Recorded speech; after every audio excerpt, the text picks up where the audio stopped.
બોલીએ ના કંઈ, બોલીએ ના કંઈ, આપણું હૃદય ખોલીએ ના કંઈ, વેણને રેવું ચૂપ, નેણ ભરીને જોઈ લે વીરા, વેણના પાણી ઝીલના રૂતે સાગર છે વા કૂપ, બોલીએ ના કંઈ.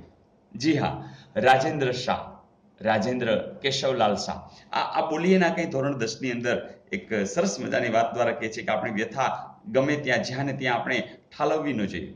કારણ કે કોઈને ખાસ એનો રસ હોતો નથી, એને એક નવી કથા મળતી હોય એવું લાગે, નવી કોઈ વાર્તા મળતી હોય એવું લાગે. રાજેન્દ્ર શાહ એટલે બહુ મોટું નામ. ગુજરાતી સાહિત્યની અંદર જે એમણે કામ કર્યું છે અને ભારત સરકારનો જે સર્વોચ્ચ જ્ઞાનપીઠ એવોર્ડ જે છે એ એમણે ધ્વનિ કાવ્ય સંગ્રહમાં એ જીતી લીધો છે. આ સિવાય એને રણજીતરામ, સુવર્ણચંદ્રક, ગુજરાતી સાહિત્ય અકાદમી ગાંધીનગર, દિલ્હી આ બધા એવોર્ડ તો મળેલા જ છે. પણ એમણે જે કામ કર્યું છે, એમના જે ગીતોની અંદર લય છે એ આખો અલગ છે. કપડવંજના એ વતની અને આટલા બધા કાવ્ય સંગ્રહ આપ્યા છે. આપણે ધ્વનિ, શાંત કોલાહલ, આંદોલન, ઉદ્ગીતિ, મધ્યમાં, વિષાદનો સાદ અને બાળ કાવ્ય સંગ્રહમાં આંબે આવ્યા મોર. ચોક્કસ મોરપીંછ તો મળવાના જ છે બાળકોને.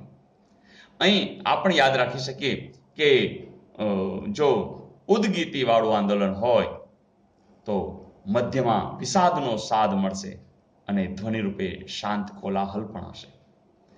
મિત્રો, વારંવાર આ વિડીયો જોશો તો એટલીસ્ટ તમને જે આ કાવ્ય સંગ્રહની ડિટેલ છે, આ બાળ કાવ્ય સંગ્રહની વાત છે એ ચોક્કસ યાદ રહી જશે.